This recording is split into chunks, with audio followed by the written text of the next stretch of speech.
son Timmy and I listen to Audible, we're not squeezed into his tiny bunk bed. We're adrift on a makeshift raft in the waters of the South Pacific. I can feel the sun beating down on us. We're down to our last tin of water. A plane! Timmy, we're saved! Don't stand up! Timmy! Good thing we have carpeting. Go to audible.com/start trial and your first download is free. Audible. Stories that surround you. Welcome to Blog Talk Radio in high fidelity.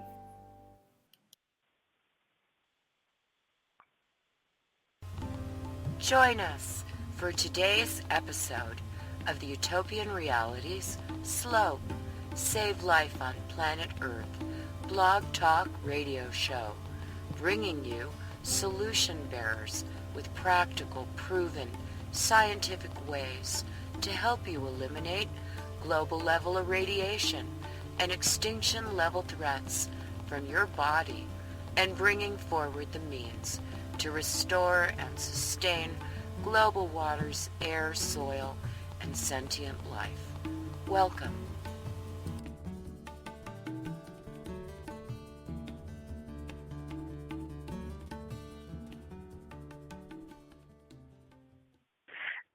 Greetings, this is Lisa Wolf, your host.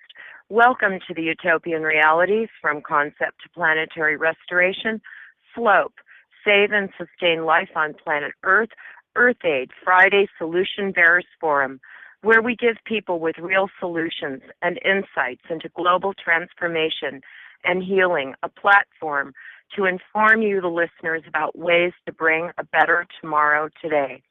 Please join the live chat on the program page, and to ask questions or comment, phone 845-277-9359. Our guest today is Dr. Rima Laibow, a graduate of the Albert Einstein College of Medicine, who believes passionately in the right of Americans to choose their own health paths. She has practiced drug-free natural medicine for 35 years by seeking the underlying cause of every illness and ailment and treating that root cause. She believes in using nutrients and other natural options to find, define, and treat the problems which underlie degenerative chronic diseases and poor aging, while supporting the immune and other crucial systems. She's enjoyed remarkable success with a wide assortment of cataclysmic problems. Dr. Laibow is the founding and past president of the Neurotherapy Certification Board, which she helped establish in order to strengthen and develop the field of neurobiofeedback and bring it into widespread use as a powerful non-toxic tool for modern medicine. Because of Dr. Laibow's awareness of the powerful, natural, non-toxic options available to treat the underlying cause of disease, she's focused on maintaining these choices for all Americans. Based on her understanding of the impact of poor nutrition and chemical pesticide toxicity on the declining health of America, Dr. Laibow is determined to help Americans maintain the choices that allow them to protect themselves from disease and toxic harm. Since 2004, Dr. Rima and husband, former General Stubblebine, with Reverend Ralph Fukutola, have stood on the front line for health freedom and natural solutions and a strong, free republic. Dr. Rima and Major General Stubblebine took stock of the dismal state of health freedom in the U.S. and created the Natural Solutions Foundation, which is dedicated to the discovery, development, documentation, demonstration, and dissemination of natural solutions to problems and threats to health and food freedom, vigorously pursuing natural solutions to significant social problems involving health and wellness, both domestic and international. The Natural Solutions Foundation educates members of Congress, world legislators, agencies, and decision makers, and disseminates facts, challenges, and triumphs to protect, preserve, and defend the right to make health choices based on what people, not the government, believe best. The U.S. faces privacy violations through HIPAA and Real ID and continuing assaults on the Dietary Supplement Health and Education Act.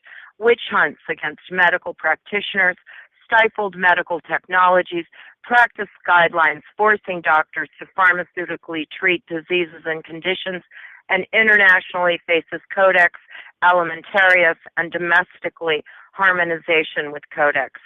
Together, Dr. Laibow and former General Stubblebine with Reverend Ralph Bucatola combine strategic and tactical knowledge, organizational and communication skills, dedication and medical expertise as organizers, spokespersons, educators, and motivators to restore health freedom.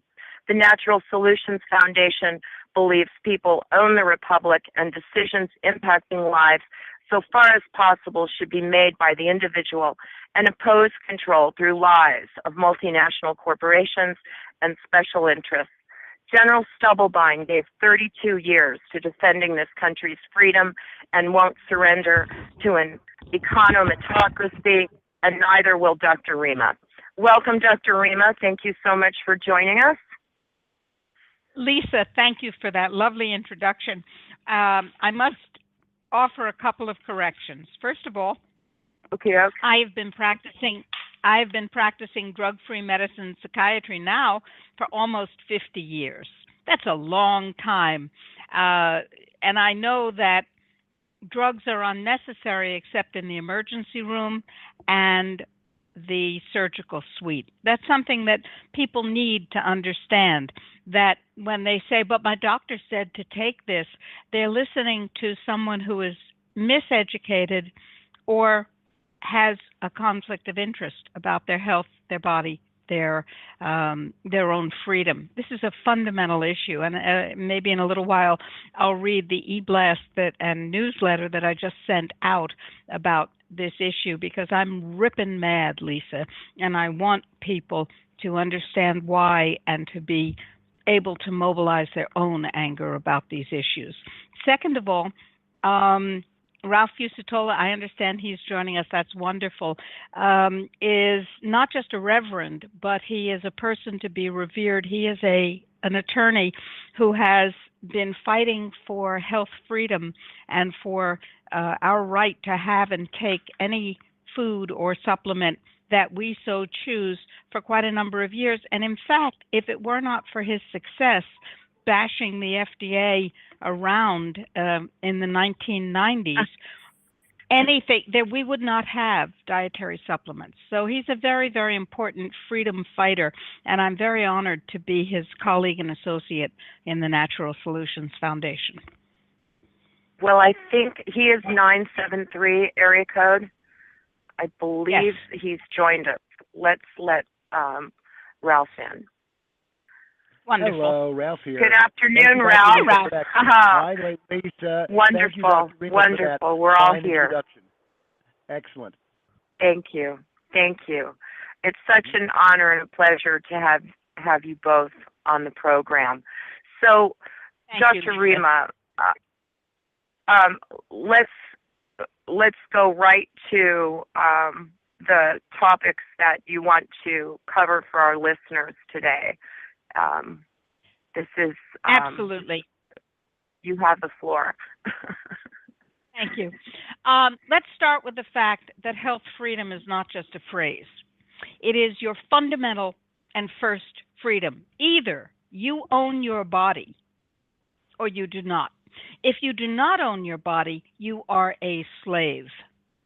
If someone else decides what may and may not, must and must not go into your body or happen to your body when you're healthy or when you're sick, and the same is true for your children if they are under your guardianship, then you have no freedoms at all, because every freedom derives from your freedom to make decisions about your body, where it is, what happens to it, what does not happen to it. That includes vaccination, that includes chemotherapy, that includes geoengineering, changing your planet, dumping poisons on your head, that includes fluoride in your water and other chemicals in your water, as Eric Holder would have it, and as we do have, as a matter of fact. That includes genetically modified foods, that includes chemical foods. If you want them, well, God bless you. You clearly don't understand things, but yeah, that's your right. If you don't want them, you have every right to have access to what you want to put into your body and avoid what you don't want to put into your body. There are vaccine mandates being rolled out around the world as fast as Bill Gates and the World Health Organization and the Council on Foreign Relations and the Global Strategic Health Initiative and other forces can make them happen. And they are, along with the drugs and the cell tower radiation and the chemicals and the geoengineering, they are destroying our genetic material. Now, your genes code for proteins. They tell your body what proteins to make. And that may not sound very important, but those proteins are, in fact, in the instructions that go with that, the DNA, the RNA, the mRNA. These are the repositories of your history. They are the expressions and controllers of a great deal of your present reality, and they are, in fact, your future, both your individual future and, should you procreate, the future of humanity. And they are under assault. Your genes are being destroyed quite intentionally. And if your listeners rather, have taken time to read Agenda 21, or as it's now called, Agenda 2030, you will understand that humanity is to be reduced in size, reduced in intellectual capacity, and reduced in longevity in order to create a genetically separate underclass that will serve the masters, not question that service, and then die before they have to be taken care of as aged people. This is the quintessential genetic manipulation that is being thrust upon us. And your listeners may say, oh, that's crazy. And they're right. It is crazy. But they may say, well, that couldn't be real. And there they would be wrong, because it is very real. And if you read Agenda 20, as a matter of fact, people can go to a website that has a free ebook there. The website is called truthaboutagenda21.com. It's one of our many, many websites. And they can read there Agenda 21, and they can see that the words are very, very pretty. Sustainability, biodiversity, rewilding. That sounds all lovely, but these are words that are misused. They are jargon words so that they sound good and you think you know what they're talking about, but they have special meanings, and we explicate that there. Now, that being said, what's happening is that a series of laws and regulations and public policies are being rolled out rapidly, like California SB 722 and other vaccine mandates and other controls of your life. For instance, in the UK, I just sent Ralph an email today of a newsletter that has a whole series of regulations that the UK government is enacting, like the US government and other world governments, to tax things that the government doesn't want you to eat. Now, it's true, you shouldn't eat sugary snacks and you shouldn't eat empty calories, but it's your body and it's your choice. And of course, by seeking to, quote, protect us, they're saying, well, we can't let children be obese. We can't let grown-ups be obese. But what they're not doing is protecting us from food which has no capacity to support life, food that is so laced with chemicals like glyphosate and the nicotinoids and the other organophosphate horrors that they actually damage us and our vital bacteria rather than sustain life. Food that is grown in synthetic fertilizer conditions and has no discernible nutritional value.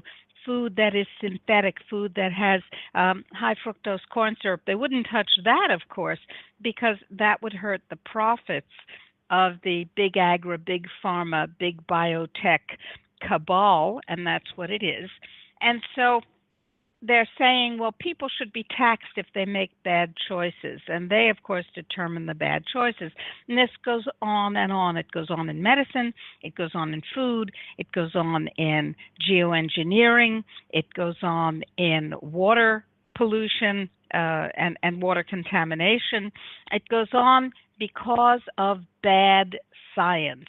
And the bad science is intentionally corrupted science. And that bad, corrupted, bought and paid for science is then used to justify public policy, which always happens to come down on the side of enslavement. Well, having realized all of this, General Stubblebine, who, by the way, there is no such thing as a former general. There's an active duty general and a retired general, but he's a retired real general, never a former general. He is a brilliant strategist, and he and I realized that health freedom had people who were concerned, but nobody who was thinking strategically and acting tactically. So we closed our private practice of drug-free medicine in 2004, and we created the Natural Solutions Foundation.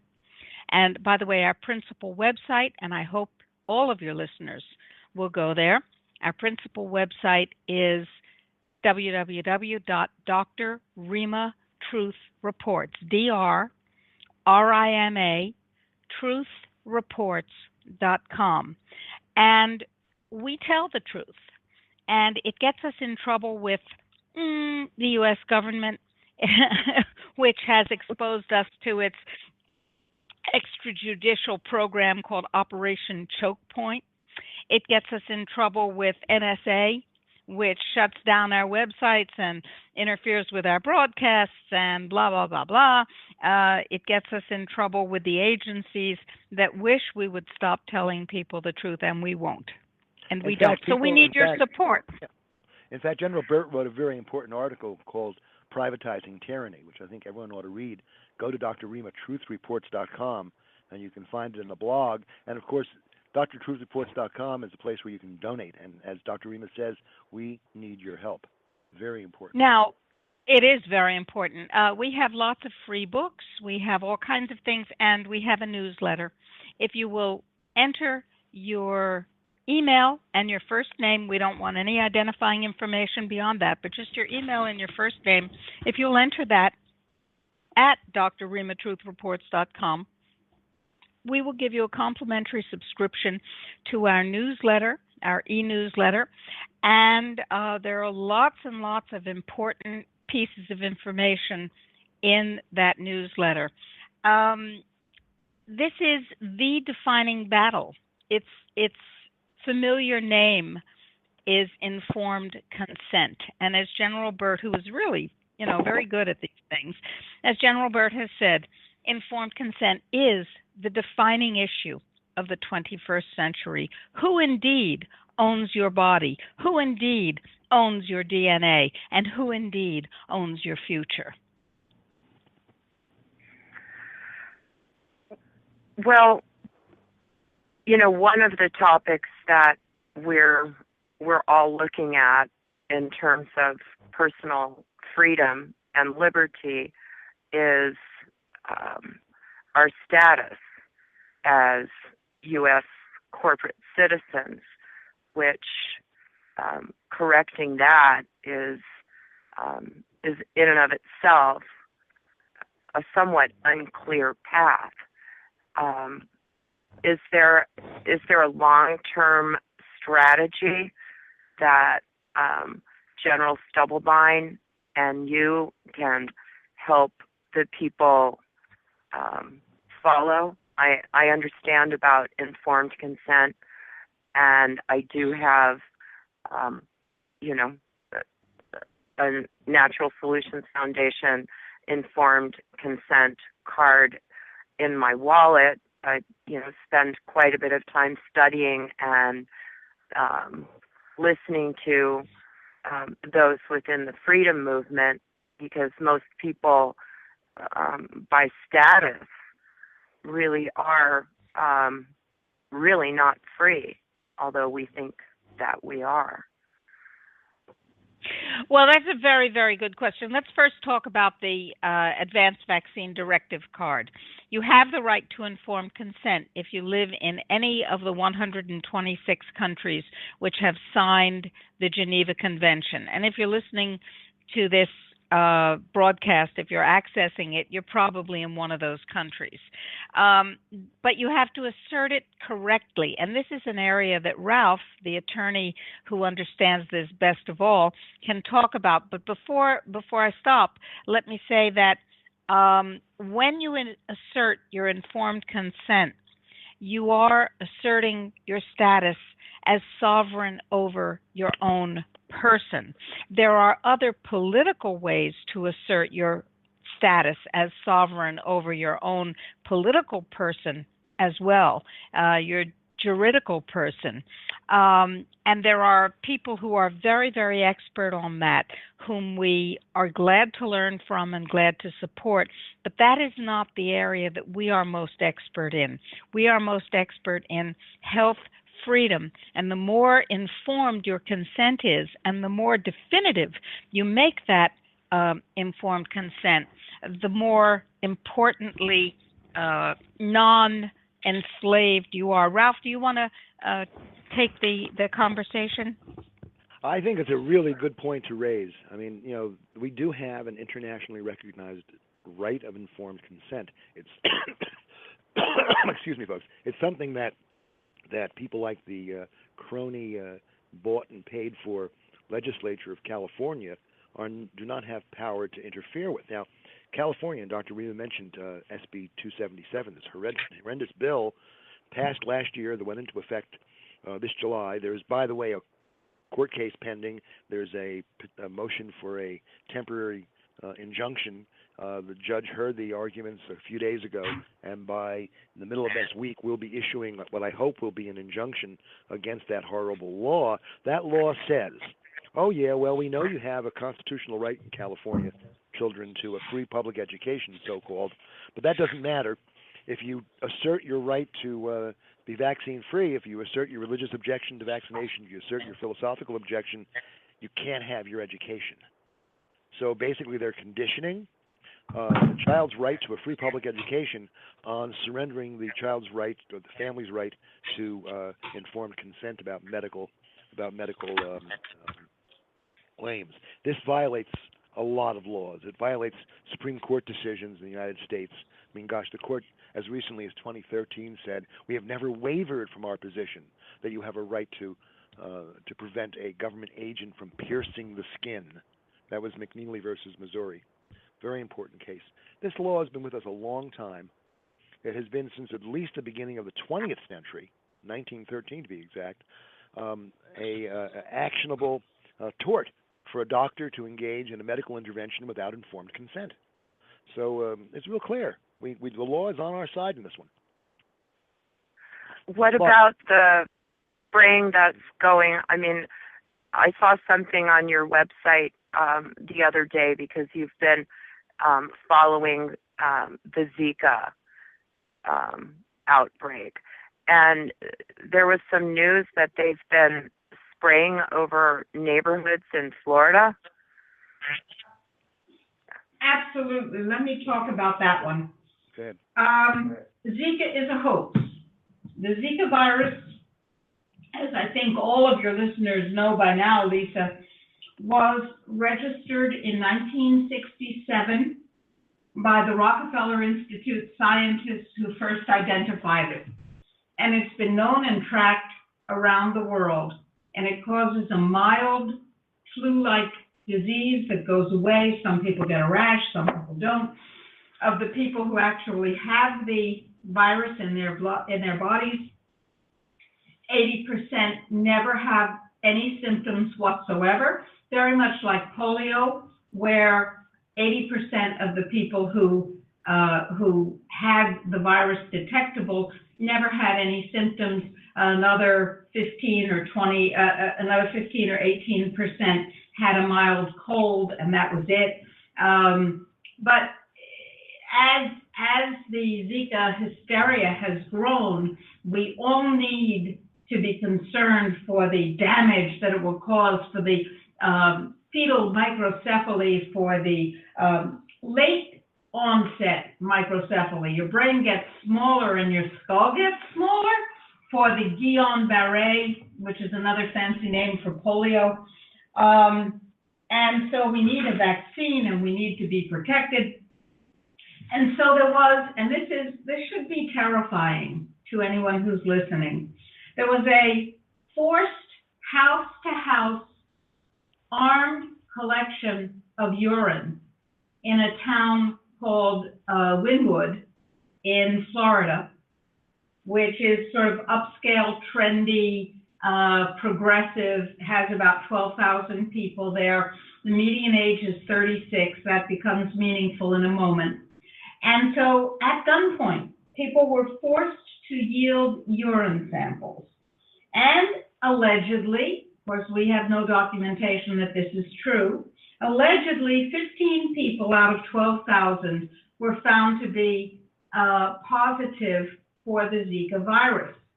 And so the government decided to spray something called NALED, N-A-L-E-D. NALED is an organophosphate that breaks down to even more toxic things. The organophosphate poison itself is designed to kill the insects, the mature adult insects, and it causes retardation, small brains, fetal malformations, cancer of a whole host of organs, it causes autism, and the things that it breaks down to, dichlorobos, are even more toxic and cause even more retardation, autism, microcephaly, cancer of pretty much everything you can think of. And the damage to the fetus's brain takes place with only 3 days of exposure. But NALED, when it is sprayed, and that's how they're distributing it over this unfortunate town, NALED lingers in the air for 5 days. And so it's guaranteed that both the NALED and the dichlorobos that it breaks down to will linger in the air. And you'll remember that I said it becomes significant that the median age is 36. Well, if the median age is 36 and it's 50% of the people who live there, and presumably 50% of the people who visit there because it's a tourist area, are women, some of them are going to be pregnant during the spraying of stuff that is designed to protect them, supposedly, from microcephaly and retardation in their babies, but they're being sprayed with stuff without their informed consent that causes microcephaly, retardation in their babies, and cancer in themselves and their babies. This is fundamentally insane if the goal is protection. If the goal is depopulation, it's great. If the goal was to get people ready for the genetically modified mosquitoes that are being released in Key Haven, near Key West, then it's great. If the goal is to make people so preoccupied with the diseases that are induced in them, which of course are profitable, then it's great. But if the goal is protection or logic or honesty in any way, then this is insane. But it's all based on phony science. It's all based on cooked books. And so as part of our approach to dealing with crooked science, with dishonest science, with science for hire, with crony corporate science in a globalist situation where the state and the corporation have merged with the depopulationist insanity of the international depopulationists, what we've done at the Natural Solutions Foundation is accepted an invitation. The Indian Academy of Social Sciences, which is quite a big deal group, has asked me to convene a special symposium in Mysore, India, from December 19th to December 23rd. And that special symposium will be on reclaiming science, getting rid of that phony corporate science like vaccines are safe and don't cause autism. Vaccines are not safe and they do cause autism. And all of the science, quote, quote, that says that they are safe and they don't cause autism has been funded by, guess who? The manufacturers, as Mike Adams revealed recently. Well, based on that totally fraudulent science, public policy is made and propaganda is promulgated and people are being vaccinated. So in order to reclaim science and to end genomicide, the destruction of the human genome that I was talking about, and to prevent more genomicide, we are convening this special symposium both in person in Mysore, and you are invited, folks, to come to Mysore, or electronically, because a lot of people will not be able to pick up and go to Mysore, India, even though it's one of the most beautiful cities in the world. So from December 19th through December 23rd, you have an opportunity to either present or participate or both. And I can give you a website that I hope you will visit and find out more about and participate in the Congress through. It is endgenomicidecongress.com, endgenomicidecongress.com. How important is this? Well, if you're interested in preserving your life, your world, your future, your rights, I would say this is probably the most important thing in the world. What do you think, Ralph? I think you've got a very good point there. People have to get serious. The situation is not getting better, and we have to take action to protect ourselves and our families. We can't rely on the political system and the public health care system, which is no longer anything about health, but really all about population control. So, how do the people of Florida respond? Is there any recourse? Ralph, would you like to talk about the action item and why action items? Right. I tell you what, there's one of the things we do as an organization is we've made sure that it's possible to send messages to political authorities, your political authorities, your governor, your state senators and assemblymen, national representatives, and make sure they understand. Because when millions of people send emails to Congress or to state legislators, things do begin to happen. It's not just it is in fact pushback that makes change. So we've done that, and we've set it up, and we actually pay on a monthly basis. We're a member of an organization that used to be called Democracy in Action, 1,000 NGOs around the country working together to make sure that we have a list of all of our state legislators and all of our representatives so that it becomes possible to send those messages. Well, you can do it easily. You can do it with a couple of clicks of a mouse. And you do it by going to one of our URLs. A URL is it's an address on the internet. And in this case, we use a system called Tiny URLs because it makes it easier for you to find it. So you just go to Tiny URL. That's TinyURL.com/no spray consent. Run those three words on. So it's tinyurl.com/no spray consent. You get to the action item. You enter in your zip code, and you're off and running. Now, you may say, well, what good does that do if I send in my no spray consent email to all of my decision makers? And you would be right. If you're the only one, it does absolutely no good. But if 1 million people, 2 million people, 5 million people do exactly that, then we have found through success that every single time we mobilize that kind of outrage and action, the globalists back off. Literally every single time. Ralph, do you want to talk about the swine flu 2009 backlog? Oh, absolutely. This is probably one of the most important stories that you can understand about public health in the United States, folks.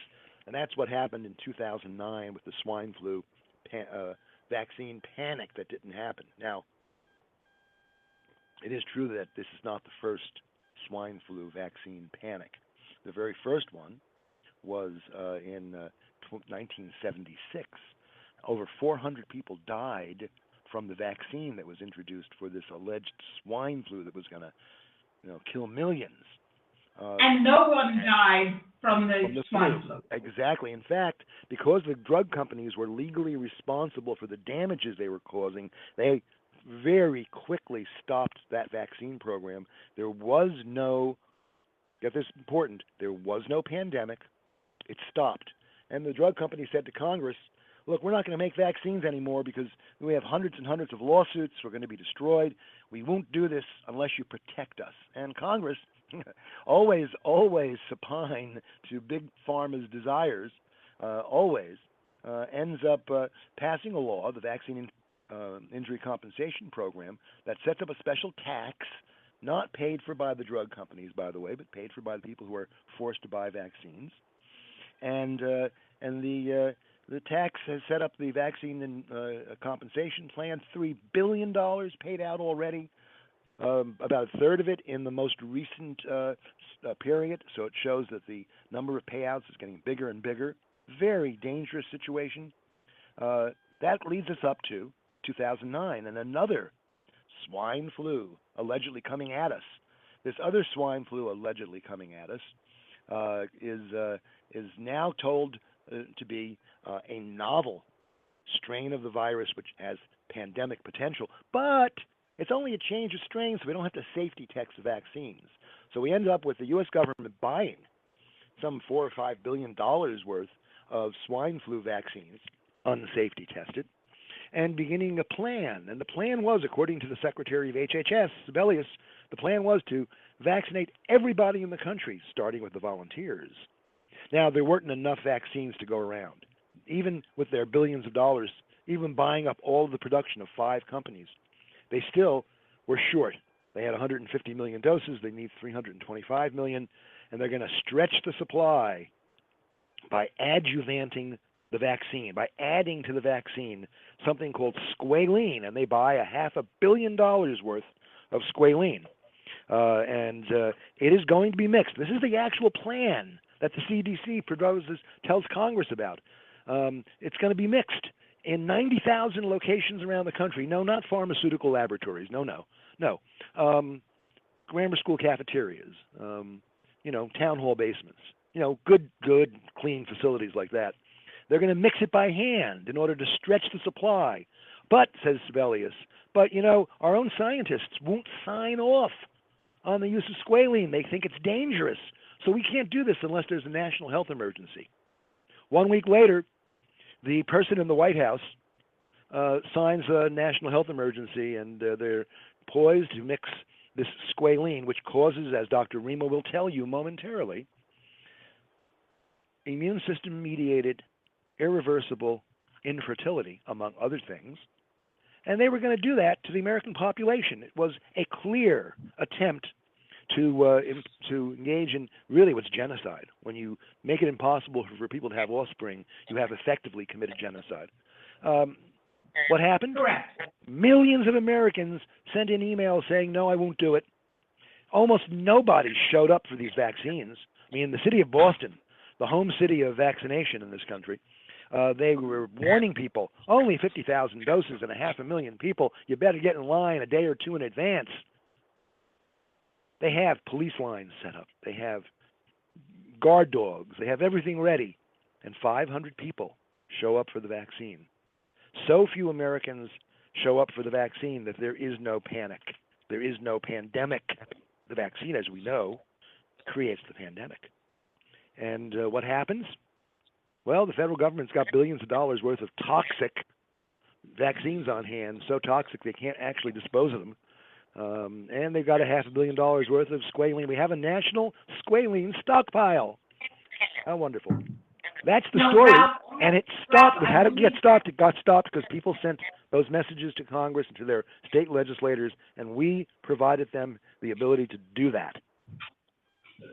I think there are a couple of, first of all, it was $500 million worth of squalene that was illegal to use. And second of all, the story that Ralph has just told you is one in which the federal government had already announced to Congress, not asked Congress, but announced to Congress that there would be a compulsory vaccination program, quote, starting with those who want it. This announcement was made to Congress by Kathleen Sebelius on September 15th, 2009. And we had found, by doing internet research, that the United States government holds 2 patents on the use of squalene injected at the same doses that Kathleen Sebelius announced they would be injecting it to create irreversible immune-mediated infertility. Irreversible infertility. And as Ralph said, this is genocide. So we told people about it, and in 11 days, 3.5 million emails hit the White House, FDA, Health and Human Services, every governor's office, the representatives at the national and state levels, and people said the 3 most important words that an activist can say: don't you dare. Don't you dare. And sure enough, the federal government backed off. Now, right now I'm in Chile, and about 3.5 years ago, the Chilean government decided that it was ready to move up the step to an international treaty that would, from the one they had, which was called UPOV 68, to UPOV 91, and it would give the multinational biotech and agro companies complete control of seed and genetics here in Chile forever. And there was only one more Senate vote that was needed. And I found out about it, and I said, I want to address the Senate. And they said, you can't. You don't speak Spanish. You're not Chilean. You're not an expert. You're not qualified. You don't have your certifications for all that stuff. I said, nonsense. So I addressed the Senate in Spanish, a language I don't speak, which was pretty funny. And the vote, that was on a Thursday. The vote was to take place the following Tuesday, and it was a definite shoo-in. I mean, we're talking about Monsanto here, right? And we mounted an internet campaign here in Chile in which we told people what was happening with the Monsanto law, as it was known, Ley Monsanto. And here in this little country of 17.5 million people, 3.5 million emails poured out to every possible decision maker at every possible level, because that's who we selected for our targets. And they couldn't vote. They put it off. They postponed it. They took it off the docket. They put it on the docket. And to this day, 3.5 years later, they have never been able to pass that law here because of the pushback, the popular pushback. Because, Lisa, and you know this well, the dirty little secret that the globalists and the controllers and the would-be masters do not want us to know is, well, 2-part secret. First of all, they're really quite weak and disorganized, although they have all the propaganda to make it look different. And second of all, we have all the power. We have all the power. If we do not give them the power to do what they want, they don't, they can't, they are weak, they step back every time. So they would rather that we all think that we're isolated and that we're powerless and that what we do doesn't matter. When in fact, the truth is that when we combine our voices, they can't stand the noise and they run with their hands over their ears every time. So, Dr. Rima and Ralph, for people who are on the fence about vaccines, say people in California, what actually happens to people who allow themselves to have vaccines administered? Well, the Council on Foreign Relations, which is a depopulationist organization, did a report on world health and world longevity and world illness. And they found that there was a direct linear relationship. The more vaccines, the more chronic degenerative disease, cancer, diabetes, obesity, cardiovascular disease, etc. The more chronic degenerative disease, and the earlier the death of the population, the shorter the longevity. The United States leads the world in vaccines administered, and therefore the United States leads the world in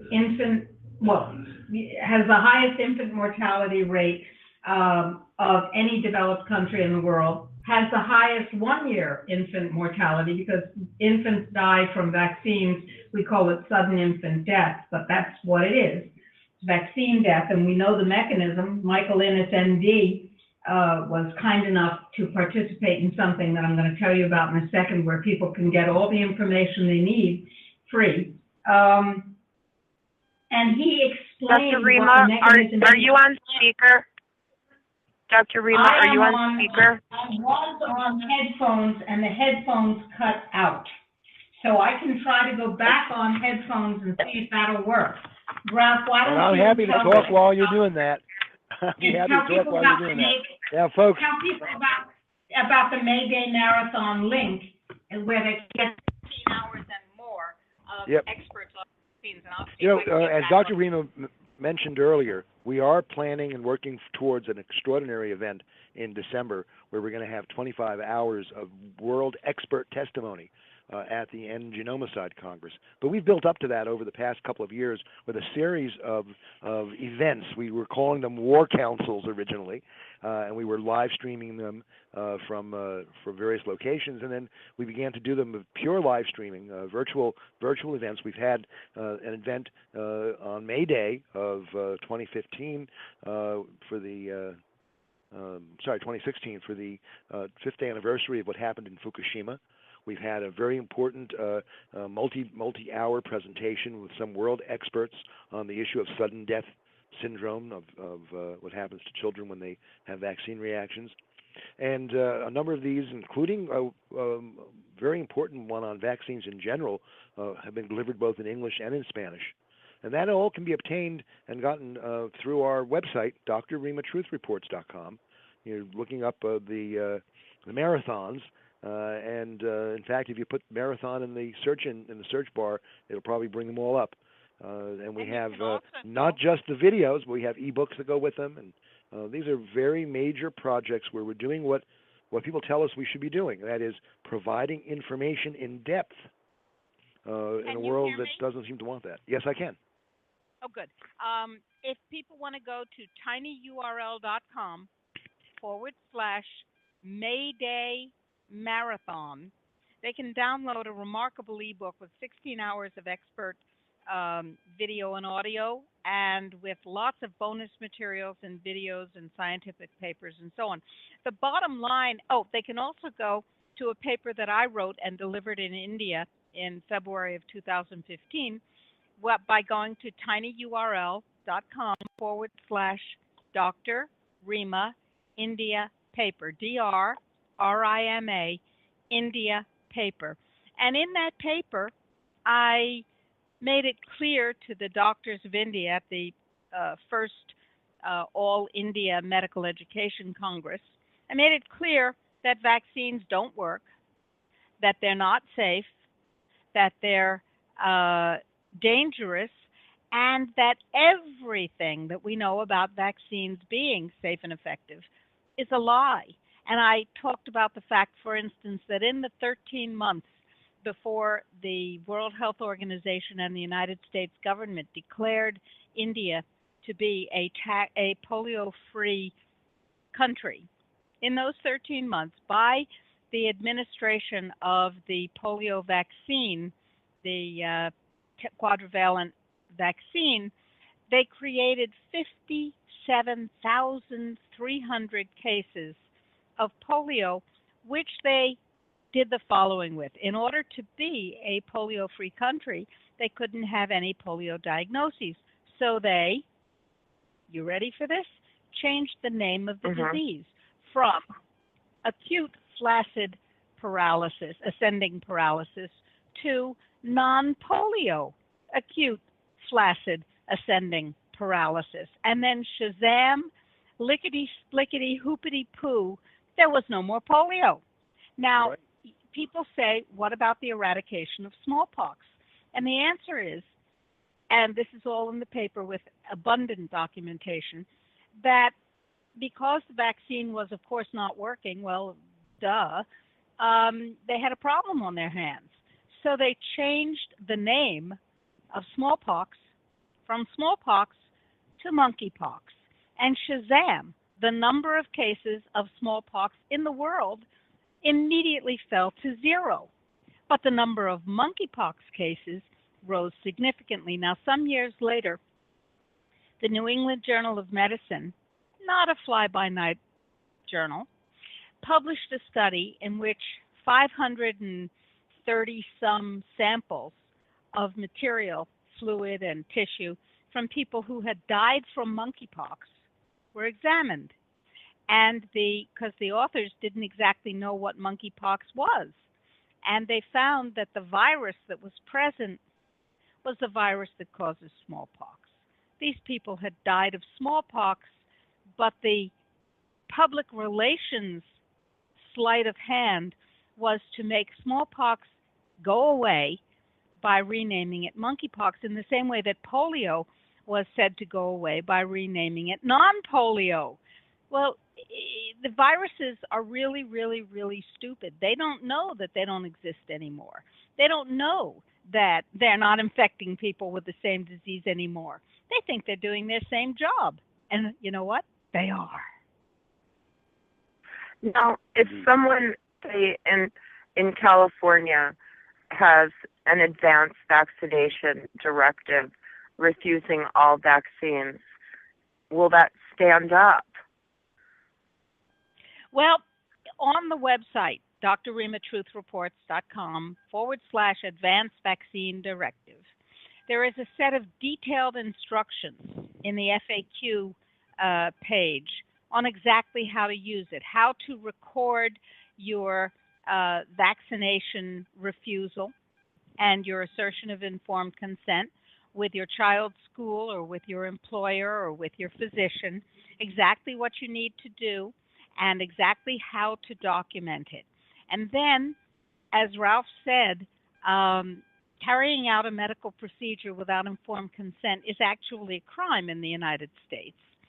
And if you are vaccinated, not only will you be vaccine injured because every vaccine causes injury, but you will also have cause of action in both the criminal and I believe the civil courts. And you could wind up being a very wealthy vaccine injured person. Of course, what people want is to not be vaccine injured, and they're quite right. So it is important to read the FAQ page and to follow the detailed instruction. And then we believe that no lawyer for a hospital, no doctor, no nurse is going to look at your proper assertion, the card, the fact that you've done the steps that we advise you to take, and then overcome your resistance to vaccines without being aware that they may be liable personally for the criminal and civil assault upon you and your person and your rights.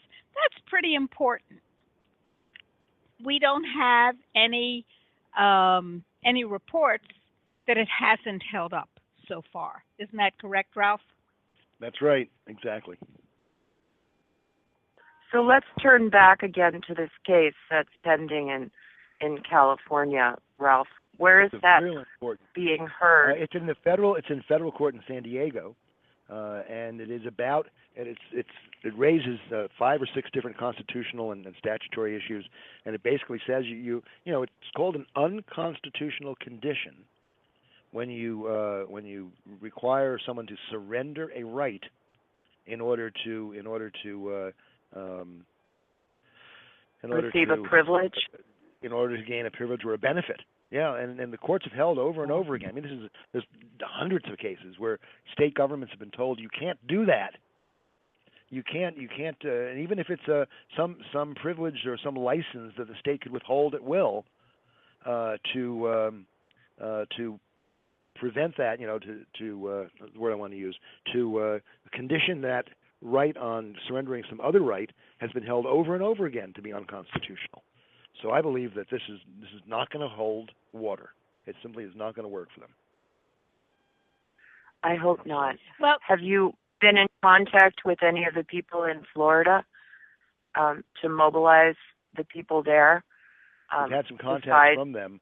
Yeah, and they are trying to get as many signatures on that, many people to send in as emails as possible, because the more emails that get sent into the Florida legislators, the more they're going to pay attention. And they don't have to be from people from Florida? The way our system operates, it'll go to your representatives. It goes to the representatives wherever the people are living. So no, it's but a situation. Will you give that? You are the issue is not only Florida. The issue is you're next. The issue is that right now absolutely. the United States has legislation in place that says that any experiment, biological, radiological, chemical, etc., that the government wants to perform on you can be performed as long as, one, it's in the interest of national security. Well, duh. Anything they want to say is in the interest of national security. And two, as long as the competent authorities in your area are informed, but they are legally forbidden from sharing that information. So there's a gag order on them. The cops know that you're going to be sprayed with a bacteria or exposed to a gas, or as happened in St. Louis, that radioactive material is going to be released over years in the projects.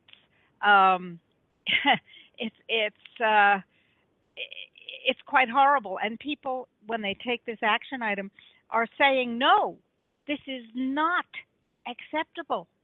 This is not acceptable. You cannot do this to me. So, Ralph, will you give the tiny URL address again? I sure please? will. The way to go, repeatedly. the direct way to get to the legislators on the issue of spraying is tinyurl.com/no spray consent. We do not consent. That's the issue here. We do not consent. All right. So, we've been working together, aligning on health issues regarding radiation, addressing Fukushima Ground Zero, addressing the fact that radiation levels across North America, if not the Northern Hemisphere, are and have been at evacuation levels for some time. In fact, yes. Dr. Rima, you've been one of the most seminal people in tracking that progression. And there are some things that we recommend for dropping heavy metal toxicity and addressing whatever is being sprayed on the people, nanobots, etc., through spray programs. But you're saying that the DNA damage, the RNA damage through these vaccines is irreversible? Well, as a matter of fact, I have coined the term genome disruption syndrome, or GDS, to describe what's happening. You know, we are the sickest nation that has ever lived. Our children, 54% of them, are on one or more medication for chronic diseases. Children typically have the strongest immune systems in of any time in their lives. And yet children, the World Health Organization has announced that for children born in the year 2000 and thereafter, by the time they're 18, 50% of them will either have had cancer and survived, or they will have had cancer and succumbed to it. And that for children born in the year 2000 and thereafter, their parents are statistically likely to outlive them for the first time in human history. And that's because of the vaccines and the drugs and the food that doesn't support life, and the things that we are allowing to happen to ourselves, and the things that the depopulationists and globalists are doing to us. And so the commonality of this horrible state of health or ill health that is profitable and that is killing us on schedule, the commonality is genome disruption. So I coined the term genome disruption syndrome. And if people would like to find out whether this is accounting, whether this can be the reason that they and their loved ones are ill and what to do about it, they can go to yet another website of ours, which is GDS-therapy. You see, there is therapy. GDStherapy.com. There's a free ebook, and there's also a checklist that will allow you to determine whether indeed you are suffering from genome disruption syndrome. When most of our population by age 50 is on 5 or more chronic drugs, and we are the most heavily vaccinated population in the world, we have to say, well, maybe the very first thing we have to do is stop vaccinating ourselves, stop vaccinating our children. Oh, wow, how novel, Dr. Rima. Do no harm. Yeah. What a novel idea. Yeah, what an amazing thought. And furthermore, you have the right to do that. You have the right to say no. And that's what they really don't want you to know, because if you do say no, then what are they going to do with their plans to diminish and to damage and to depopulate you? No, that's a problem. Yep. And with that thought, well, that is the battle. I need to duck off of your program right now because I have to go and do some picking up of people from work and that sort of stuff. It has been a pleasure being with you both. I thank your audience for listening to us, and any blessings. Thank you, Ralph. Thank you. Yes. Thank you. Hello, Lisa? Rima, yes, we're here. We have another hour.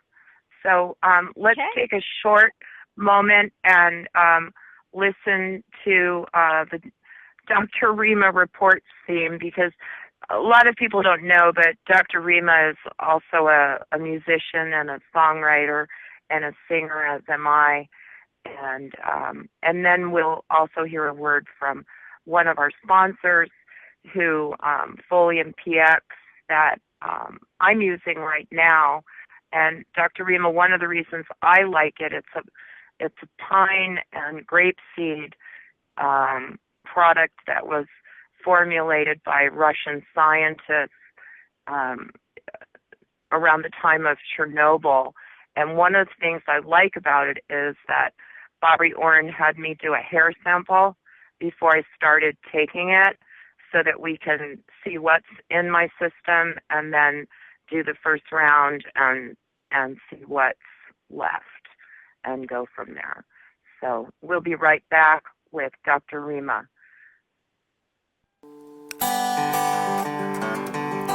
Sneaking up on our freedoms, destroying our health, shredding the Constitution, taking away our wealth. But we're the men and women following freedom's trail, following where the truth leads, we will prevail. Sneaking up on our freedoms, destroying our health, shredding the Constitution, taking away our wealth. But we're the men and women following following freedom's trail, following where the truth leads, we will prevail. Sneaking up on our freedoms, destroying our health, shredding the Constitution, taking away our wealth. But we're the men and women following freedom's trail, following where the truth leads, we will prevail. I think I Go don't to know. Thank you for playing that. or call 855-365-4867. Why? Well, if you live along the coast, you see the water pollution as you grow closer and closer to any major city.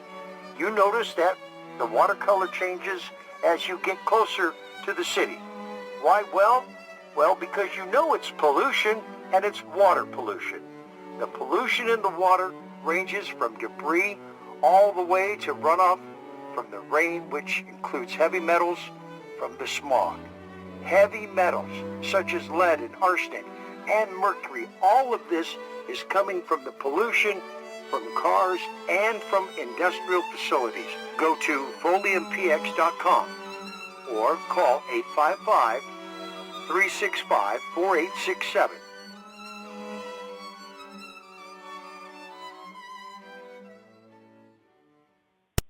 Hi, Dr. Rima. Sorry about that. Hi. You were saying? I was saying, Welcome wow, back. I got to hear. Thank you. I got to hear the same chorus 3 times. Oh well, there were verses, but never mind. Thank you for playing that. That was fun to hear. Yeah. You know, I remember the first time we spoke, you said, Lisa, do you really, really understand what we're up against? And, and I do, but still, time is passing, and they're continuing their war on the people sitting in office as though they're a legitimate government, and the path forward is not so clear. The path to freedom Indeed, is not the path so forward, clear. The path to freedom is not clear. And I would submit, Lisa, that the path to freedom has never been clear. The path to freedom looks clear retrospectively, but if you lived in 1776 and you had to decide whether to go with the government that was or the government that wanted to be, and you had to decide what made sense for you and your family, it was not a clear path at all. And most of the people living in the United States, or what is now the United States, the British colony, most of the people remained loyal to the British government. You see, change does not come through consensus. It takes as little as 2% of a group of people to become convinced that change is necessary for change to actually take place. It's very interesting. It's kind of lopsided and counterintuitive. The social science research on how change occurs is very clear. It occurs when a tiny minority of people don't like the way things is and start agitating and propagating their own ideas and so on. And that's a little surprising, but it is the reality. So we are the minority, but we are the minority that has several things at our disposal. First of all, we have the truth. And truth does, in fact, ring like a bell in the hearts of people. They understand at some level when they are in the presence of truth, or at least some of them do.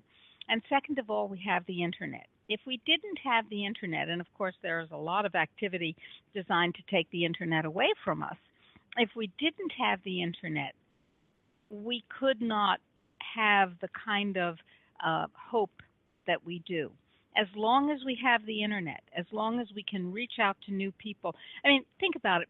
The CIA created this huge surveillance system, Facebook and Twitter and Reddit. The whole social media structure was created to watch, to surveil, and to control us.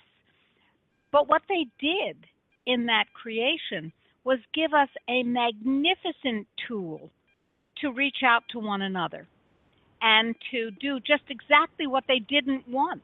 These are the unintended consequences of their surveillance state, that we can look back at each other and speak to each other in a way that humanity has never been able to do before. Now, it is true that Twitter just censored 250,000 accounts of people who were talking to one another in a way that they said was extremist.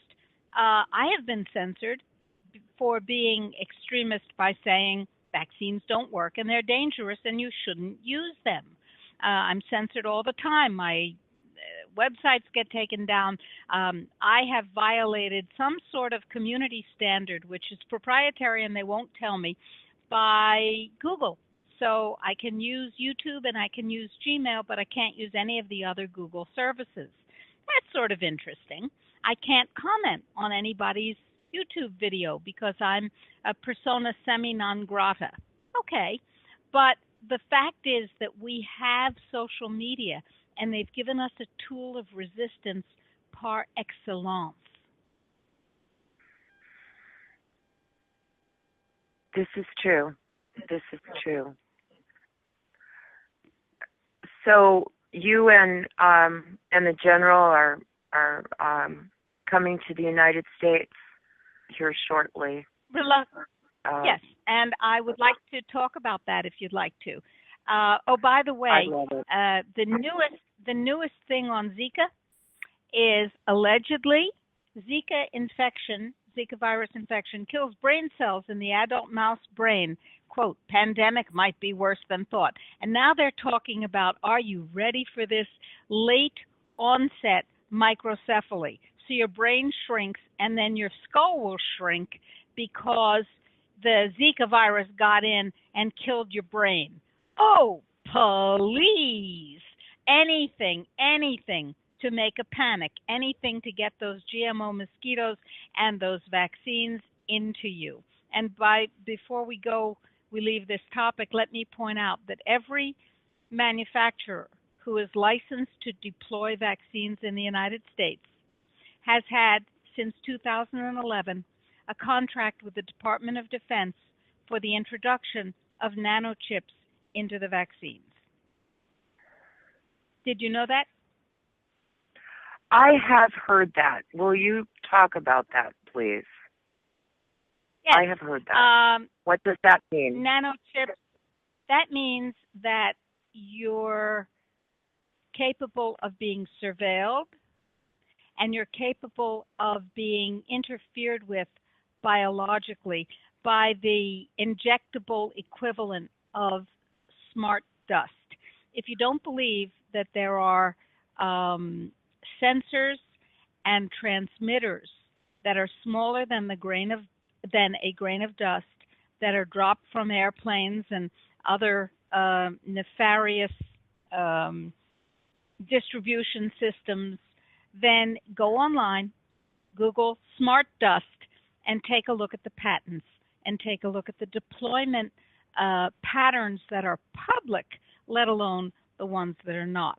So if you inject transmitters that can be programmed to change your biological functioning and can be programmed to transmit information about your whereabouts and your biological status and so on, and you didn't sign up for this program, your informed consent has been violated pretty significantly. And oh, by the way, what do these transmitters do when they're transmitting information up close and personal to your cells and your DNA?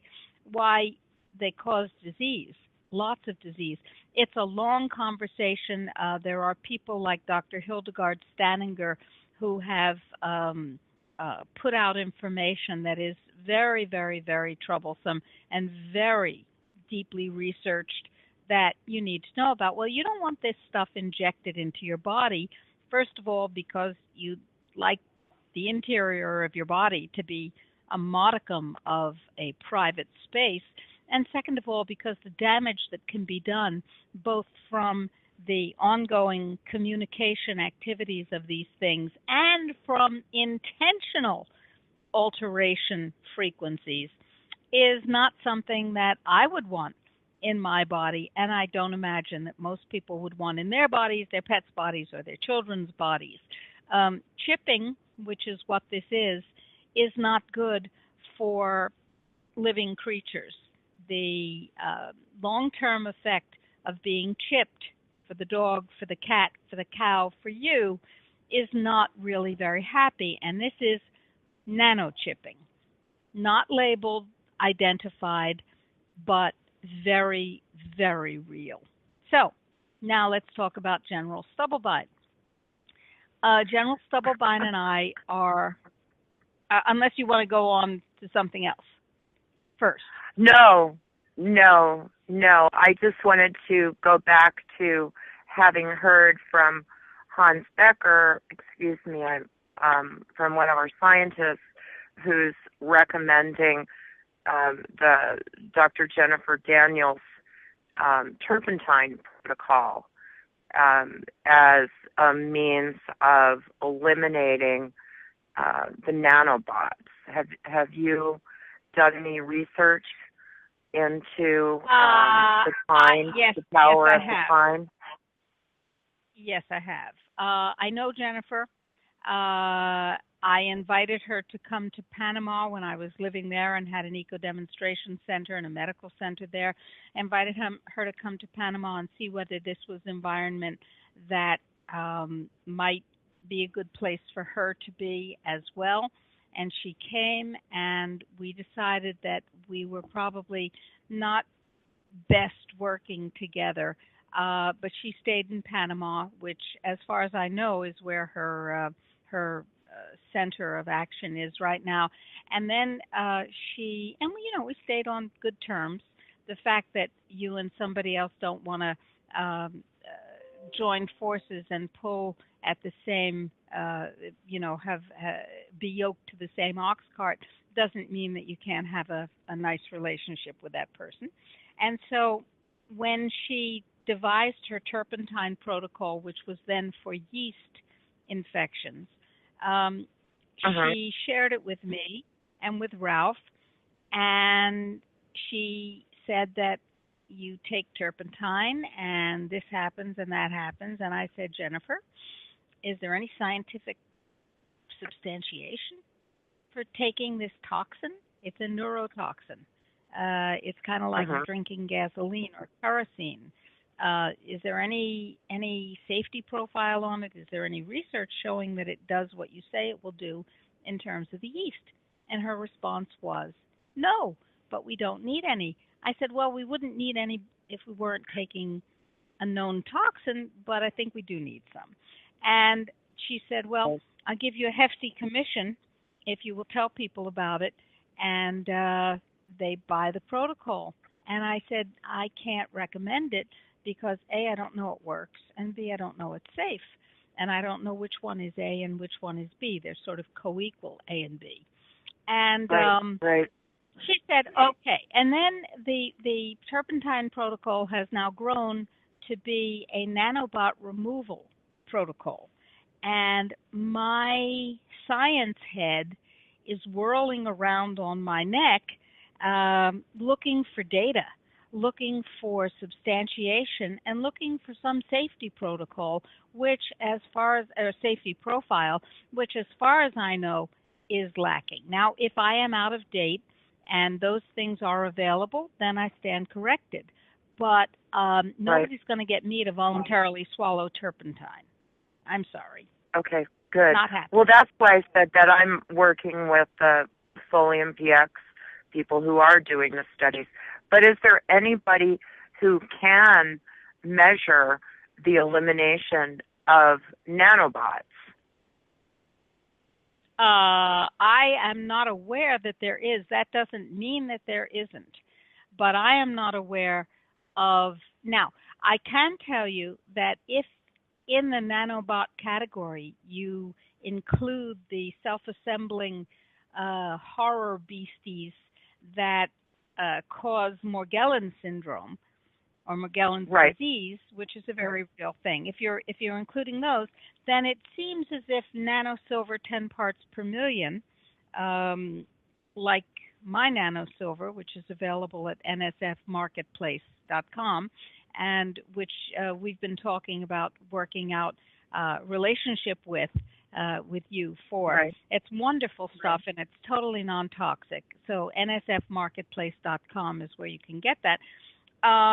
Then the people who have had Morgellons, who apply it topically to their lesions and who take it internally, wind up saying that they don't have Morgellons any longer, and there's no longer any laboratory evidence that they do have Morgellons. So now it is illegal in the land of the free and the home of the brave, the constitutionally ruled United States, to use the following words in conjunction with any nutrient or herb or supplement. The words are cure, treat, prevent, or diagnose. And then the FDA added, that's through act of the spineless, gutless, worthless Congress of the United States in 1994. And then the FDA, the Fraud and Death Administration, added the word mitigate. So you can't say that a nutrient supplement, herb, etc., natural product can cure, treat, mitigate, prevent, or diagnose anything. Therefore, I'm not saying that nanosilver cures Morgellons disease. What I can tell you is that the people who had Morgellons disease, who chose to use topically and internally nanosilver 10 parts per million, no longer had any evidence of the disease. But I didn't use the C word. Right. Now, that is true of a lot of things. Okay. I was going to say that is true of cancer. You're not allowed to cure cancer with vitamin C. So you don't. But you can say that you support the immune system, and then the body does, in fact, get rid of the cancer. What happens if you use the word cure, treat, prevent, mitigate, or diagnose with any nutrient, supplement, herb, etc.? Well, a couple of things happen. One is you're liable for criminal action. And the second thing that can happen is that the substance that you were talking about can be classified an unapproved drug. And if it's an unapproved drug, then it is illegal to recommend it, market it, provide it, or in any way promote it, which is really quite wonderful given that we have a First Amendment. Oh, wait, we don't. Sorry, I don't know what I'm saying. I think that was given, anyway, that's a long political discussion with a lot of history attached.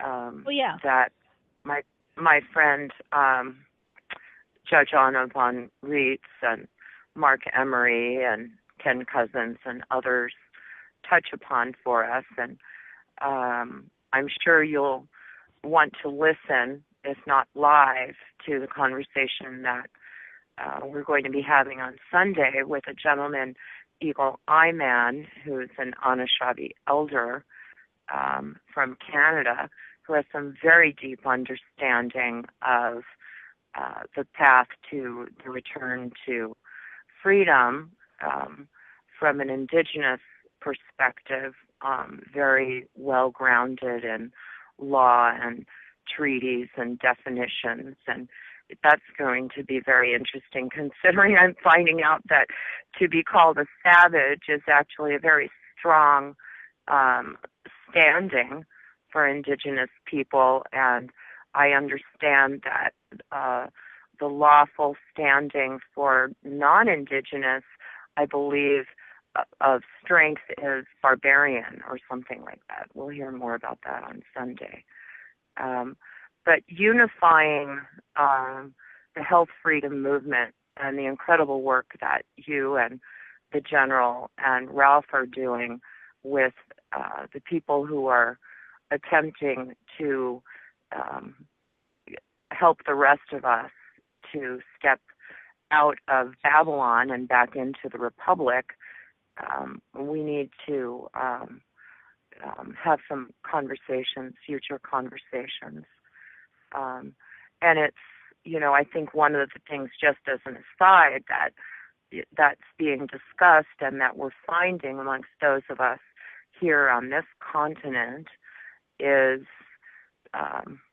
again, is finding the forms that work and having to get everybody into the proper mindset so that we're not experiencing what some like Judge Darby are calling patriots for profit.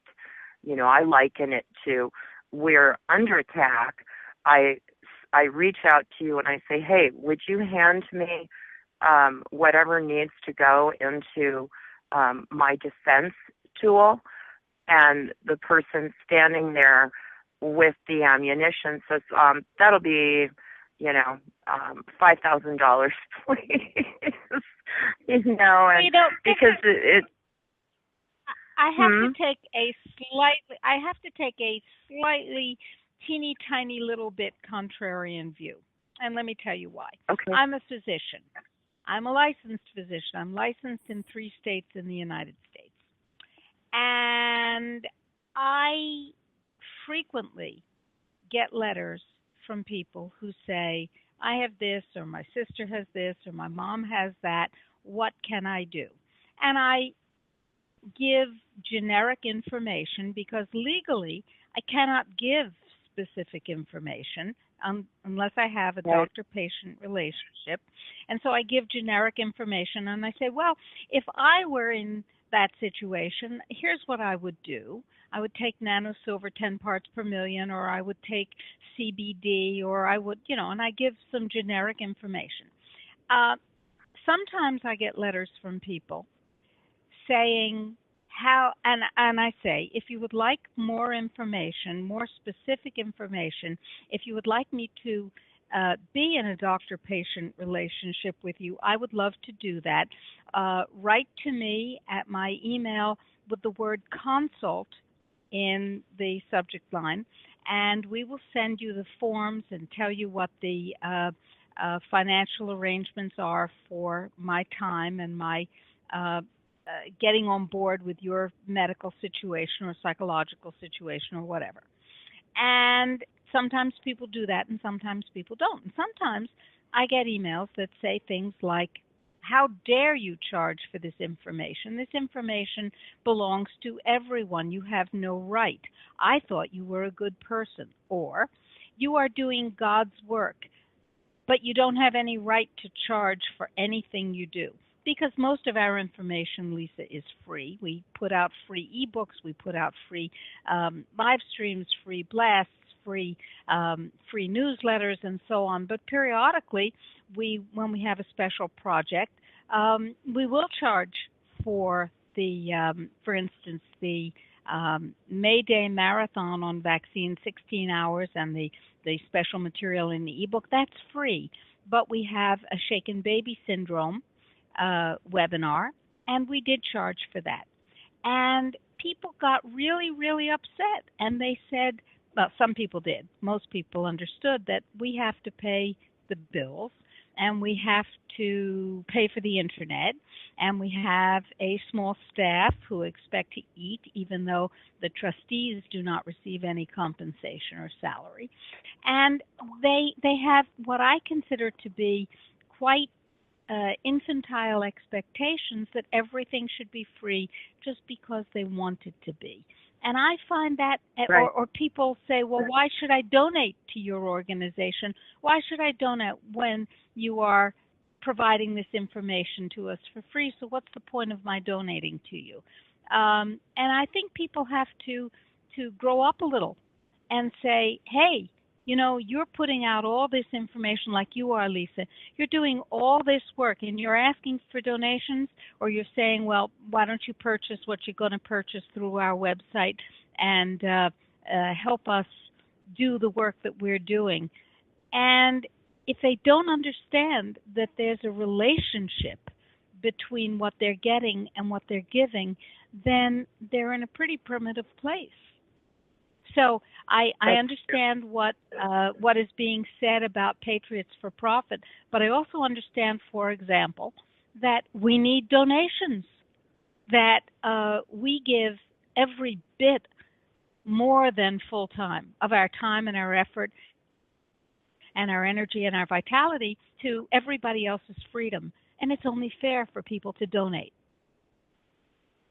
This is true. This is true. So let's turn to we're going to turn to General Stubblebine. Okay. General Burt is 86 years old. He is a spectacular human being. He's kind. He's loving.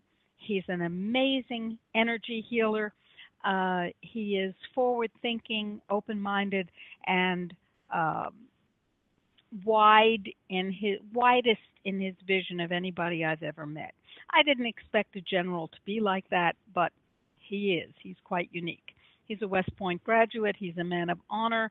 He served with distinction. And when it became clear that he would not go along with the drug program and the surveillance and so on, he was booted out of the Army 1, 2, 3, faster than you could say Jack Robinson. He was out, even though he had already been awarded or put on the list to receive his 3rd star, and he was the designated head of NSA, next head of NSA. But as soon as they figured out that he wasn't going to play their game because he was a man of morality, he was out. So that's how his military career ended, by the way. Very interesting. So this is a wonderful human being. And in 1994, I met him in 1991. In 1994, he had terminal prostate cancer, and I said, oh, I don't think so. So I did my stuff.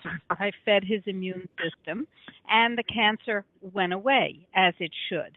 And then in 2001, he had a cataclysmic skiing accident, and the surgeon, who happened by chance to be the surgeon for the U.S. Olympic ski team, said to me, the orthopedic surgeon said to me, look, he's never going to walk again, drive, dance. It's his right leg.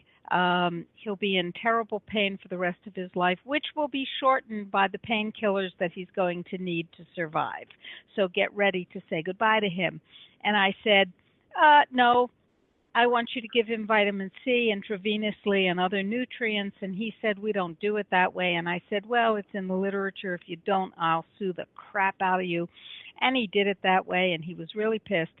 And General Burt literally walked out of the hospital 4 days after his cataclysmic ski accident, and he had had no painkillers because vitamin C is an anti-inflammatory, and therefore you don't need the painkillers. Then, 11 years later, he had another cataclysmic ski accident, and I was told the same thing on the other side, the left side, by the surgeon here in Chile, and I said, no, I don't think so, and we repeated that. Well, now General Burt is ill. General Burt has some serious problems, and he needs the treatments that I don't give him, because I do a lot of really terrific things, but I'm not a chiropractor. I'm not a homeopath, and I'm not an herbalist. I would say I'm a mid-level homeopath and a mid-level herbalist and not an acupuncturist at all. And so he needs those skills. So I would like to read to you my latest email, my latest blog and email. And if people will go to our Dr. Rima truthreports.com website, they can sign up and they can get all of our blasts and emails and so on. But I'd like to read you what I just sent out yesterday, if I may. Please. About General Burt. I said, Dear Natural Solutions Foundation supporter, I am angry, really, really angry. I'm angry because what is really good for you, for me, for our families is cheap and easily available, while drugs and vaccines that give us diseases are huge profit centers. And because of that reality, what is real and right and healthy is demonized, hard to find, difficult to use, and not covered by, quote, health, end quote, insurance. Yes, I can find a chiropractor, acupuncturist, herbalist, homeopath, but good ones are hounded out of practice. Discouraged from speaking honestly, they are witch hunted. And I am sick of it because we are all dying from it. It's not just General Burt, it's you and it's me. And it's two wonderful woman healers I know in the New York City metro area who are both experiencing rapid onset, rapidly developing cancers after a lifetime of advocating and practicing natural health care. And now they are part of a rapidly growing number of people whose initial diagnosis is stage 4 or terminal cancer. And to interject here, Lisa, we've written about the fact that there's an epidemic of people whose initial diagnosis is disseminated late stage cancer. What is that? That's poisoning, is what it is. To go back to my blast. Honest, concerned care is, after all, what health freedom is supposed to mean, that we have the free flow of information to make the free choices that we wish to without the restriction of state or corporation or fused corporate state. Our right to informed consent is to be respected. In the countries which follow the U.S. model, like Chile, the same pattern exists, only, quote, real medicine counts. Only medicine which kills you, poisons you, maims you, damages you, drug medicine. And remember, I'm a licensed physician. Only that kind of medicine is real. Alternative, quote, quote, medicine is just that, they say, a poor choice, an alternative to the real thing. Well, thank you, John D. Rockefeller Jr. Thank you for hiring Edwin Bernays, the father of public relations, to make the toxic brew you and your minions decided to pass off as the real medicine, as good medicine, all that counts. Heart disease? Don't use chelation. Take dangerous drugs and do dangerous surgery, then take more dangerous drugs. Neurological problems? Don't do bioacoustics, chelation, nutrition, and biological dentistry. Just decline and take dangerous drugs while you're doing so. Cancer? Don't use natural methods that can and do cure the disease. Do use radiation and chemotherapy that will kill you profitably. Autism? Autoimmune disease, glucose metabolism, diabetes, etc., etc., etc. Well, why would young people go into, quote, alternative health fields when they can do something real instead of being honored and pounded by the system and its lapdog press? They wouldn't, and they don't. So the numbers of these wonder workers is getting fewer, and masters of excellence are getting harder and harder to find. I live in Chile, where the U.S. model is dominant. It should come as no surprise to anyone who reads our sites, white papers, etc., that General Burt and I are a deeply committed team and a married couple. Well, as much as we do not want to do it, General Burt and I, excuse me, I'm going to take a drink of tea. Okay. Organic, all natural tea with filtered water.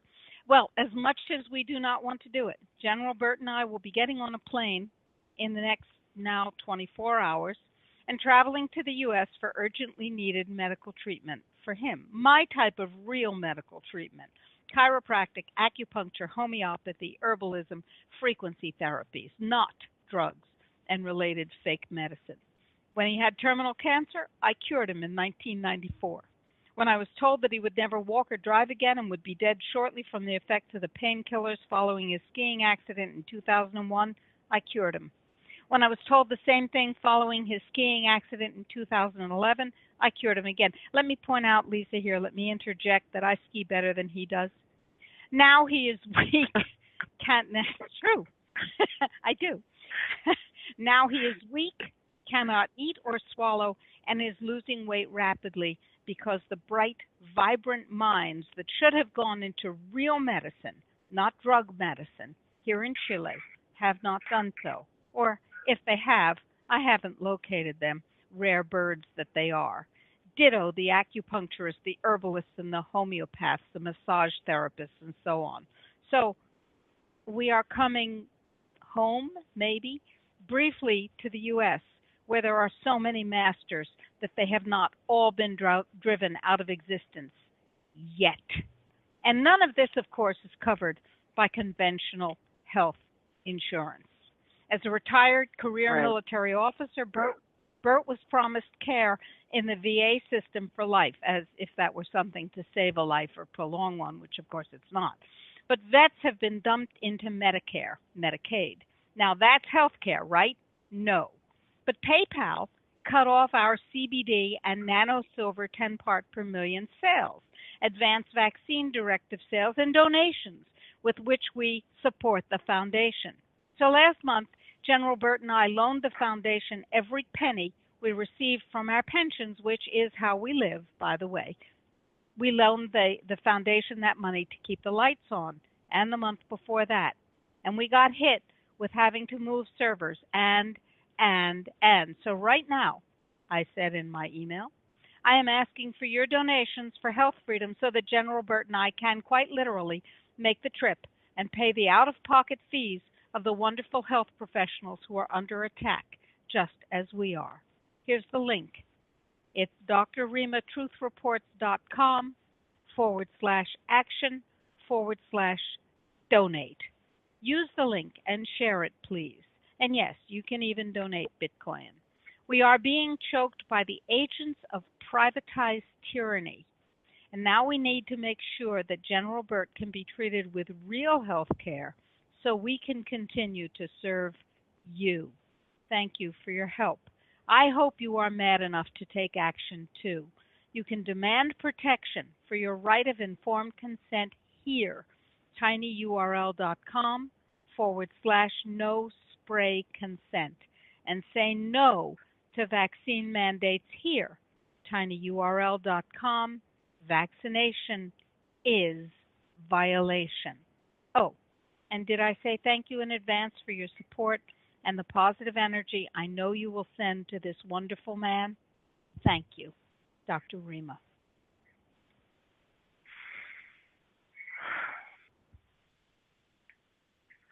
Wow. Dr. Rima, will you give the URL again, please, for donations? You bet. Dr. Rima Truth Reports. That's DRRIMA truthreports.com/action/donate. Now, PayPal said, okay, you're good again, and we are in the process of looking for another merchant service provider. So right now, you could make your donations through PayPal or in Bitcoin. And just as soon as we find another merchant service provider, that's the end of PayPal. Sayonara, baby. Right. Wow. It's amazing how the champions of freedom and health are so purposely under attack. And it's absolutely purposely. We were, yes, it is amazing, and it's extrajudicial. I think people need to understand this. There's something called Operation Choke Point. Operation Choke Point is an extra-legal program directed by and from the White House. You know, that place where the president of the republic lives, that guy. And people or organizations who are targeted for Operation Choke Point wake up one day, as we did at the end of December in 2014, and find that their bank accounts, personal and foundation, have been emptied out, and find that, as we did, our pensions had been terminated. We live on our pensions. General Bert's military. Are you there, Lisa? Hello? Yes, I am. I have people. Oh, okay. Yes, I'm here. I have people texting me or messaging me. Oh, sorry. Our pensions, including General Bert's military pension, had been terminated and turned back, and we were told that it was because of a change in activity in our banking. Oh, no, it wasn't. And the money that the sales were being purloined by Chase Merchant Services and then by First Data because people were buying nano silver 10 parts per million and the FDA didn't want them to. Now, we filled every order, even though we didn't receive the payment, but we did fill the order because we felt that was only correct. And it took us months to be able to find our pensions and get our pensions back and to get things, to get another bank account open and so on. This is called Operation Choke Point, and it's intentional and it's directed at people who tell an inconvenient truth. Right. Look up Operation Choke Point. This is not paranoia. This is tyranny. There's a difference. Right. Wow. Well, welcome home, Dr. Rima and General. Thank you. You are very much loved and appreciated. Thank you. Listeners, I consider Dr. Rima my mentor, my friend, my ally, and please support Dr. Rima and General Stubblebine. They do so much for all of us, and they must be kept strong and healthy.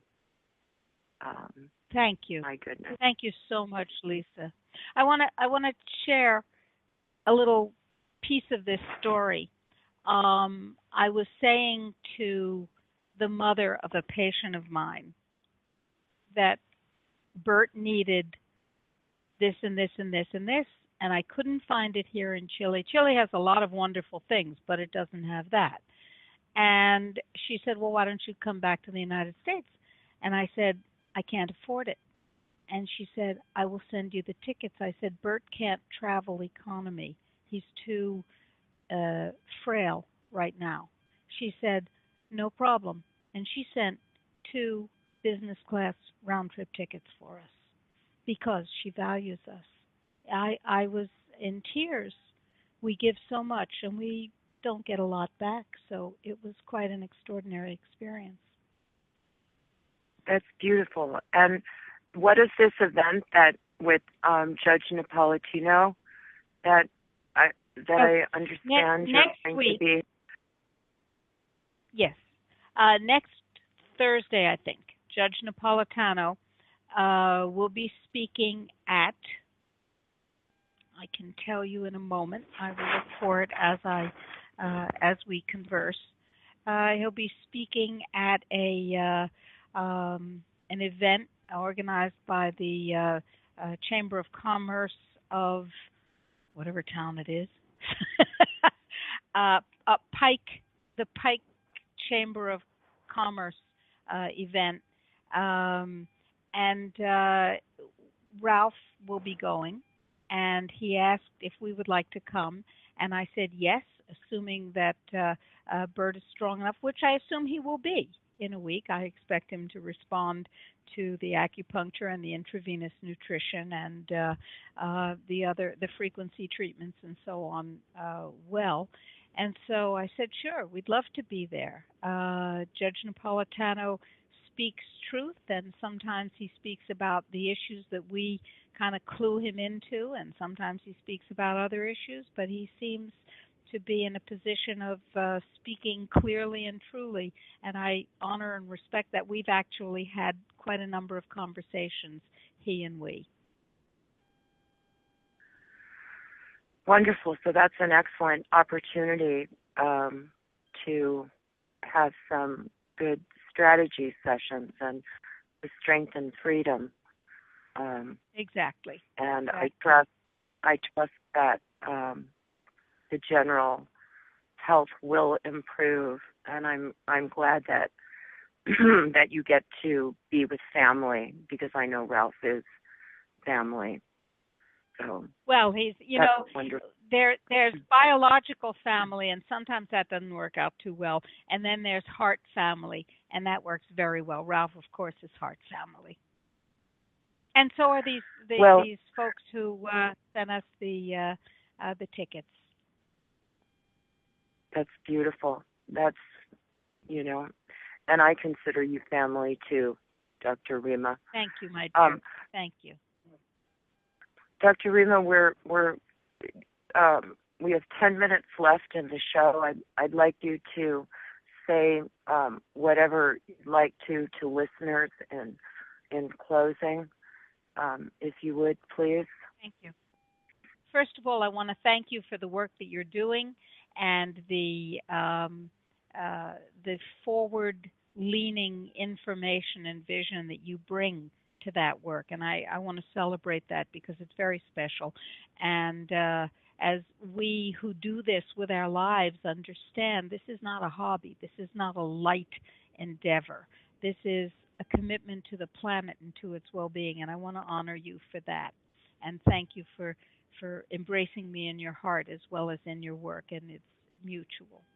The second thing that I want to say is that the huge propaganda push is to make us believe that we are isolated and that we are powerless. And why is it necessary to try to convince us that we're isolated and powerless? It's because we're not.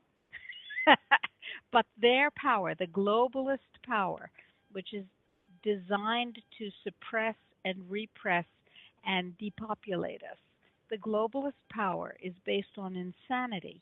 And if we see ourselves in our full beauty and strength and integrated health, then the insanity doesn't go anywhere with us, and we push back against it, and it falters and fails. If we believe in their propaganda, which we get in our schools, our entertainment, which we get in the subliminals that are pushed on us, if we believe in their fantasy, then we subscribe to their system and we let them control and ultimately kill us. And it's up to us. We can't do that. To say no.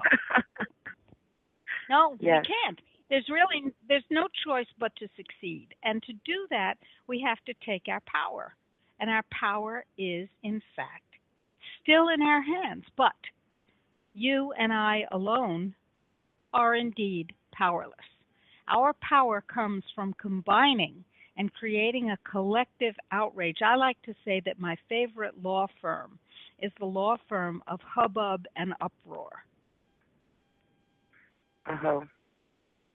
Because with hubbub and uproar, we can do anything. Yes, and you will join us again, Dr. Rima, I know, and listeners, again, for more information on Dr. Rima and to be part of the work of the Natural Solutions Foundation, visit drrimatruthreports.com. And will you be doing your weekly radio program next week, Dr. Rima? Oh, absolutely. Absolutely. Oh, by the way, Facebook. Yes, another CIA tool works really well for us, us all, you, Doesn't us, it? all of us. And our Facebook page is Natural Solutions Foundation. Go there, like us, spread us, share us. Let's use this tool that we paid for, your tax dollars at work for God's sakes, and let's use it for us, because we have to talk to one another. We have to disseminate. And Dr. Rima and listeners, tomorrow, Saturday, August 20th, from 12 to 2 Pacific, our guests are going to be visionary author Sophia Stewart, the real creator of the Terminator and Matrix, who's an amazing woman. And if you're not traveling, I encourage you to call in at that time and meet her. I look forward to introducing you. And also with us will be Brooks Agnew of X Squared Radio and Joseph Reyna, an author. And then on Sunday, as I said, August 21st, from 12 to 2 Pacific, we'll be joined by Eagle Eye Man, an Anishinaabe elder who will be speaking on international law the clan mothers and the benefit of being a savage.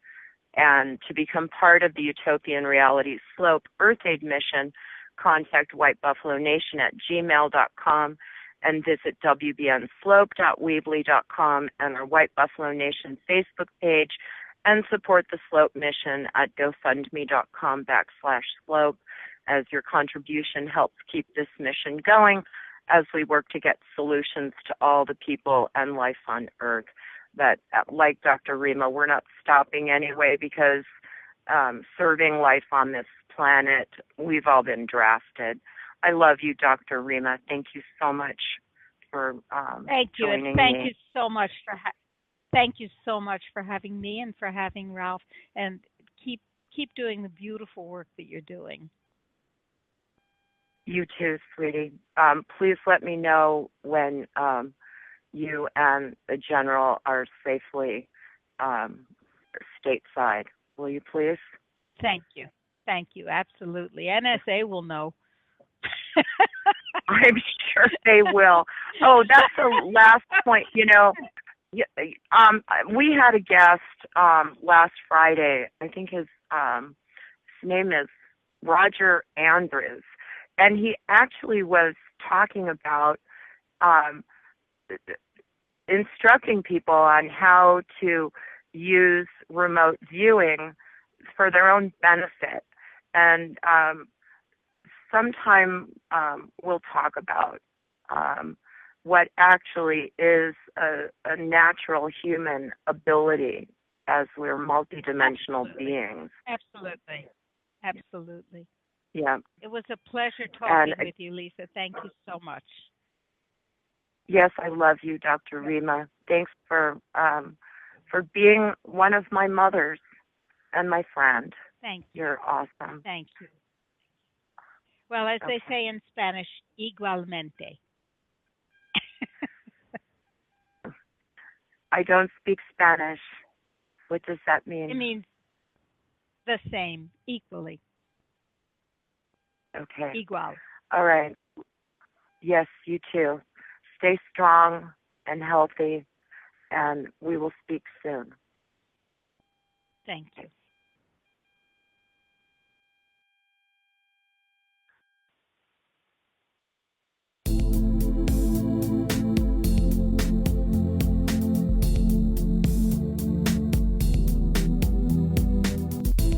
You are the diamond in the sky. No two diamonds are alike. You are created to be unique. Bring out your true self. Diamond in the sky. Be one with your true self. Diamond in the sky. Be one with your true self.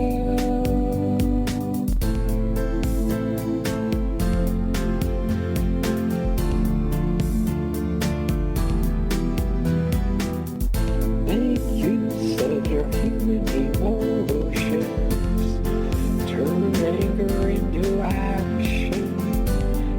Turn frustration into making progress. Diamond in the sky. Be one with your true self. Diamond in the sky. Be one with your true self.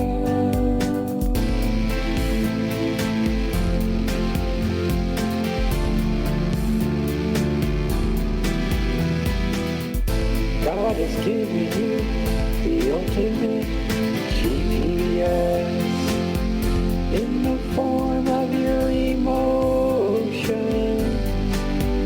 Navigate life wisely. Diamond in the sky. Be one with your true self. Diamond in the sky. Be one with your true self.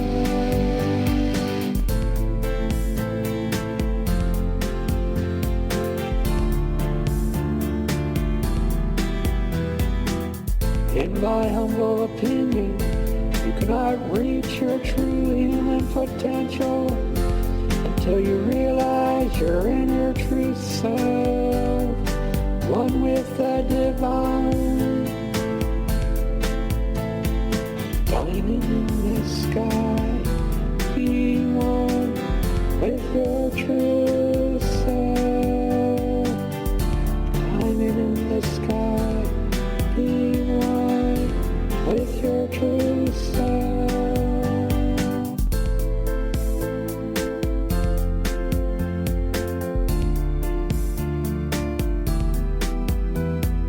Winding down this song, you are the diamond in the sky. No two diamonds are alike. You are created to be unique. Bring out your true self. Diamond in the sky, be one with your true self.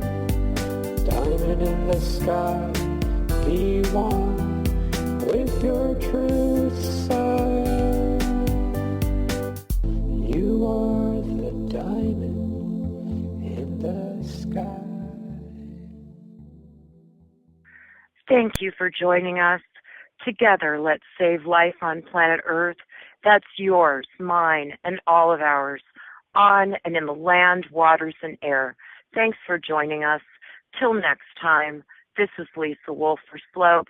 Save and sustain life on planet Earth, Earth Aid. Let's give the Earth and all her children freedom from fear, lack, and degradation, and bring a utopian reality now.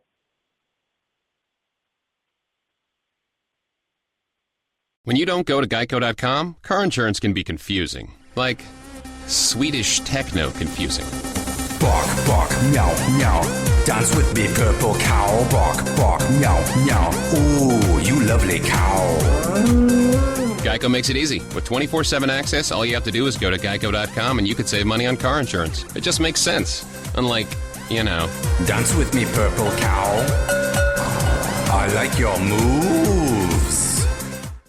When I listen to Audible, I'm not flying to my 3rd sales meeting this month. I'm on a romantic date with my vampire boyfriend, Pierre. That pale skin, those dark, mysterious eyes, and those pointy teeth.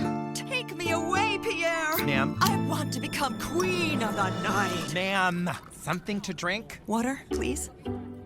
Go to audible.com/start trial and your first download is free. Audible, stories that surround you.